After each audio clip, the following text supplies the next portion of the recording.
The 16th largest bank inside the United States of America, poof, it's gone.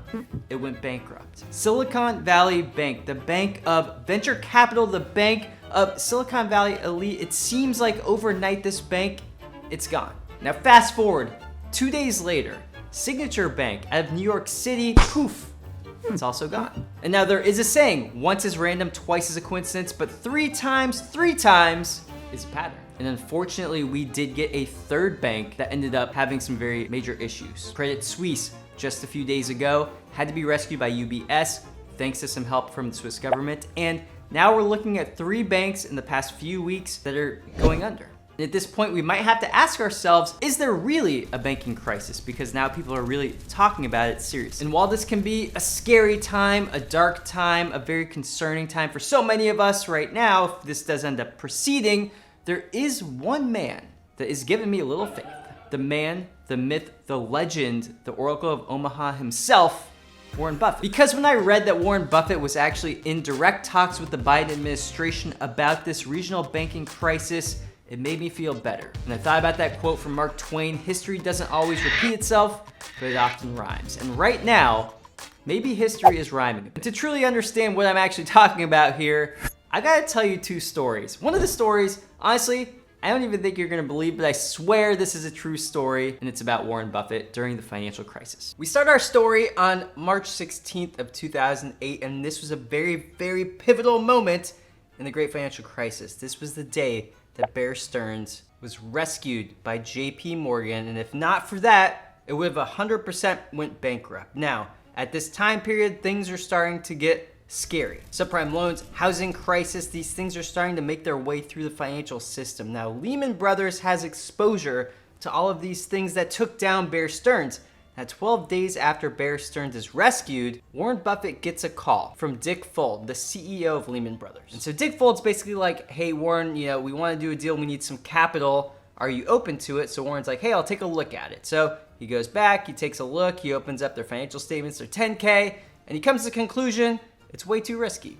He's not going to do it. Now remember, this is late March of 2008. 6 months later is when things are getting absolutely dire. This is the weekend of September 12th, and this is probably the moment that set maybe everything off. Because of this weekend, everything just went to hell. It starts off like this. September 12th, Friday, Buffett gets a call from AIG. And they're like, hey, we need capital. You want to do a deal? And Warren's like, okay, I'll take a look. Takes a look, and he quickly gets back to them. He's like, I can't do a deal with you. I'm sorry. This was on the 12th, September 12th, 2008. The next day, September 13th, Warren Buffett is now up in Canada, Edmonton, Canada. He goes up with his wife and one of their family friends, and they go to basically a charitable dinner. So it's like a vacation, basically. He's out of town, he's staying in a hotel, and he now gets a call from an investment banker trying to help out Lehman. Basically, Barclays was interested in buying Lehman, but Barclays, it's the weekend, right? It's a Saturday. Barclays needs to get their board of directors together,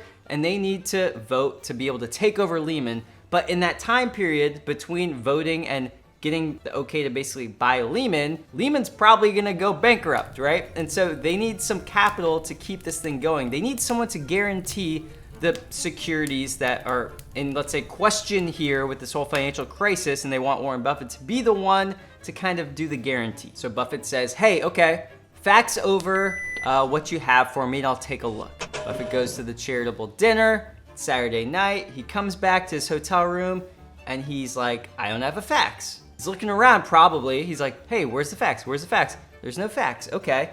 Hey, did I get a fax? Manager says, no, you didn't get a fax. I'm sorry.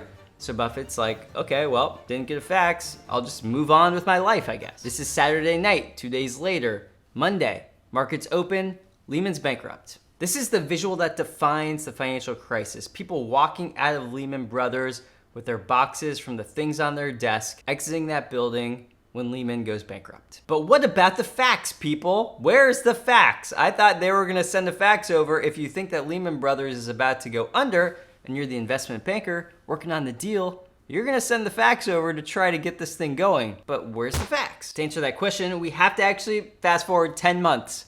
Warren Buffett is with his daughter driving to Sun Valley, and his daughter says, Dad, you have a voicemail on your phone. And Warren responds, I don't have a voicemail on this phone. this phone doesn't get voicemail. And now, Warren Buffett, by the way, in his late 70s, the guy's not really great at technology. And his daughter's like, Dad, you definitely have a voicemail. So they play the voicemail.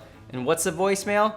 Well, it's the details of the potential deal with Lehman. Obviously, Lehman went bust 10 months earlier. And so the question is, could Buffett have maybe financed this deal and had this thing going and Lehman never would have gone under and the financial crisis wouldn't have happened? Well, at the end of the day, that wouldn't have happened because Warren has said in retrospect that he never would have done the deal anyway. But there is another story of Warren Buffett during the financial crisis. Now, after the Lehman bankruptcy, there was another thing that he ended up doing. Well, first off, Washington Mutual, it goes bust. Market absolutely tanks. It falls out. We are talking an absolute crash. Buffett is in discussions with Goldman Sachs, and he and Goldman Sachs come to an agreement, and basically they do a deal for $5 billion. So if I'm counting here, I'm giving +1 so far to Warren Buffett. Let's say he struck out with 2 other deals, so he's 1 for 3. Okay, now let's fast forward to October 11th of 2018, just a few weeks later. Now, Warren Buffett, he calls up Treasury Secretary Hank Paulson.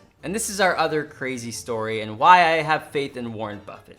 So Buffett tells Paulson, basically, why don't you infuse capital into the bank? Instead of just going and buying assets or different things that they were thinking of doing, you pump money into the banks. $250 billion is what Paulson decided to do after this phone call with Warren Buffett. It was the TARP plan. So some people do credit the fact that TARP ended up being something that maybe prevented us from some type of Great Depression, and maybe Buffett was the actual reason why that ended up happening. So if this regional banking crisis does develop into something, I do have faith that at least Buffett is somewhat involved in what's going on. He knows that you need to have confidence in the banking system in the United States of America. He absolutely knows that. And in the words of Warren Buffett, once they lose confidence, it's all over.